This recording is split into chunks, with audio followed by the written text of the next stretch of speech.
જય જવાન જય કિસાન। તમારા સૌના આશીર્વાદથી અમારા ચોવાઈના મરચા જબરજસ્ત ઉગ્યા છે। ખરેખર બે ત્રણ પાક સાથે કરી અને અમારા ગુજરાતના ખેડૂતોની આવક બમણી થાય એવા કોન્સેપ્ટ સાથે અમે ચાલી રહ્યા છીએ। આ બે પાક તો હતા જ એક જ ટપકની અંદર એક જ મલ્ચિંગ, પણ જ્યારે ભેજ બહાર નીકળ્યો તો અમે ત્યાં આગળ કોબીજ લગાવ્યું છે। આ ખેતરની અંદર 50,000 રૂપિયા અમે કોબીજ લગાવ્યું છે। એક સાથે 3 પાક કરી રહ્યા છીએ।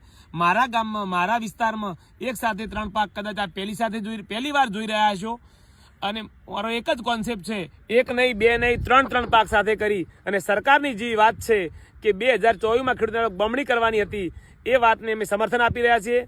શું કરવાથી મારા ગુજરાતના ખેડૂતોની આવક બમણી થાય એના માટે અમે 3 પાક તમને પણ બતાવી રહ્યા છીએ। તો તમે પણ કોની રાહ જુઓ છો? આ રીતે 3 પાક સાથે કરો, ગમે તે કરો, તન મન ધનથી લાગી જાઓ। મારો કોન્સેપ્ટ છે ગુજરાતનો દરેક યુવાન કન્વર્જી બને, દરેક યુવાન સફળ બને, એગ્રીકલ્ચર ટોપ બિઝનેસને પુરવાર કરવાનો છે।